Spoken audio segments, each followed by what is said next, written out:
Greetings and welcome to today's lecturelet on jazz, but at what cost? Today we'll be analyzing cultural diplomacy in the Cold War, and with that, let's jump right ahead to the research puzzle. And in order to do that, I want to give you guys some historical background behind it. So during the Cold War, the United States and the Soviet Union acknowledged that this was a conflict unlike any other.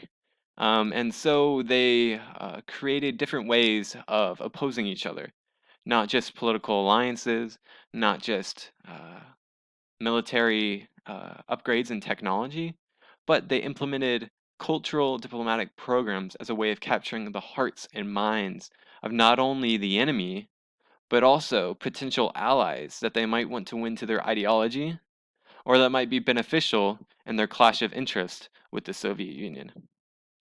Musical cultural diplomacy was a form of this cultural diplomacy effort by the United States, but traditionally it was not successful. The United States could not advertise their classical music as superior to that of European music, but they could include jazz, and jazz was uniquely American, and it changed everything. So why jazz? Like I said before, jazz was uniquely American. It was created here in the United States and only here. And it was created by the politically downtrodden. African Americans in Harlem created jazz, and the United States government saw a great opportunity to use it because it was so popular, not just in the United States, but around the world. There were no language constraints for a lot of jazz, it was just instrumental. Also, because jazz was frequently performed by African Americans, then the United States, under pressure from other countries to racially integrate, could sponsor African Americans to play jazz and feel okay about it. It's tough history to acknowledge, but it's there. That there was some racial baiting in the US State Department, but it's something we have to take into consideration. But also, when you sponsor jazz musicians, you don't have to sponsor the 100-man orchestra that you might have to with classical music. You might just have to sponsor a quartet, and it would be even more popular to do so. But with this, many questions arise. Can jazz really be the primary cause of cultural diplomatic success? If I have jazz in any diplomatic program, does it make it more popular? Does it make it more successful? And if not, what else could contribute, and to what extent does that influence success? Um, and why is jazz being depicted as the main factor for diplomatic success? Is it really? Is there other actors that are writing the narrative for this? And who is doing that? Are they covering up the racial aspect of cultural diplomacy? All these are important questions, and they're puzzling to me. And there are lots of schools of thought with this. So with jazzarchy, coined from Lisa and Davenport, um, scholars in this group emphasize the impact of jazz as a genre, the power of jazz on foreign populaces' perception of the United States and its values. So they say, jazzarchy scholars say, that jazz had the power to make cultural diplomacy more effective. Jazzarchy scholars employ a critical race theory view of this and emphasize the impact of jazz musicians, which are very often black, not always, but very often, on foreign populaces' perceptions of America and its values. So it's not just jazz, but it's those who play jazz and those who pay those who play jazz. And next we have a conglomerate of scholars in the soft power complexity group who say that there are intricacies of measuring a state's soft power, um, and they aren't always going to be equal throughout history. With this, we have many research methodological options, and they all pursue different ways of analyzing the research puzzle. Largen wants to measure cultural diplomatic efficacy. So, do states that have jazz or states that have racial integration, are they more successful abroad? But the problem with this is that there are, it is needed to have so many cases that a lot of these cases during the Cold War are either classified or they just aren't available. Uh, research opinion polls weren't collected until the late 20th century, and so my data from the 1950s is no longer applicable. Next, we have small and neo-positivist. I would have a case comparison of cultural diplomatic programs. But it's very difficult to find two cases that are so similar to where I could control for variables like success and maybe the people that they're playing for.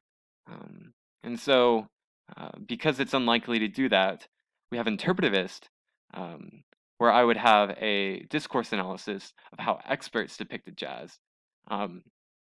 And with this, I chose interpretivism.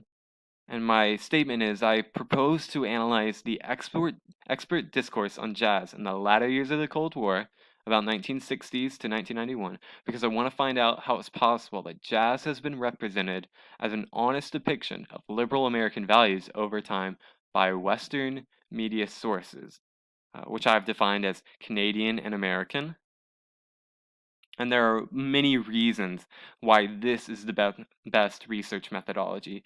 And the main reasons come from existing literature and from interpretivist researchers. So jazz, much like the expert discourse surrounding it, was co-generated. There was no data that was originally out there before I defined my research puzzle.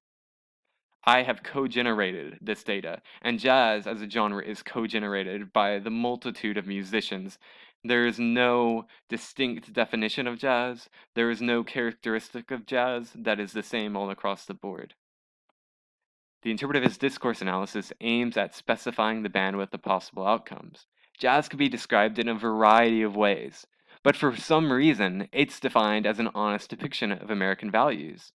On the right, you can see that the United States has a secret sonic weapon. Jazz is described as a weapon, a diplomatic weapon, one that mirrors American values. Also, discourse analysis is best suited for how possible questions. And I'm wanting to recognize how is it possible that jazz could be depicted this way when intrinsically it has no value of such. And this comes directly from Kevin Dunn and Ivor Newman.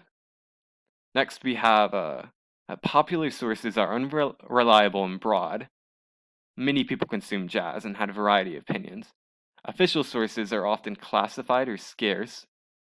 The Soviet Union definitely did not promote what it felt about jazz behind closed doors, although we know that it was banned. And the arts and expert discourses about the arts are not separate from the social realm. Therefore, I know that I must co-generate the data, like I said before. So I have many techniques and considerations that I have when analyzing this research puzzle and utilizing the interpretivist methodology. First, there's the statement that statements rarely speak for themselves. When I read a media article, Canadian or American, that says that jazz is democratic, or that Russians covet Western influence but find democratic ideals alien, I should not just consider what that says, but I should consider the values that shaped the author that wrote that. These are all some things to consider. But it's an extreme reason why I have employed the interpretivist methodology. So why is jazz being depicted as one of the best languages of democracy? This is my main focus. Employing metaphoric analysis to understand re-representations is huge too. Not only is jazz called democratic, but jazz is called a mirror. Jazz is called a weapon. So what does the word mirror mean, and what does the word weapon mean? These are also all things I can consider in my methodology. And apart from this research project, my data has no ontological existence. I have defined my data, and this allows me to have freedom. I don't have to find documents from the 20th century that are archived and hidden. And next, I'm connected with my research. I'm a jazz musician. I am an American. I am a Russian speaker. These all influence my decision, and I have to acknowledge and embrace this. Here's my bibliography, and I'm so excited to introduce you to this research topic and look forward to pursuing it in the future. Thank you so much.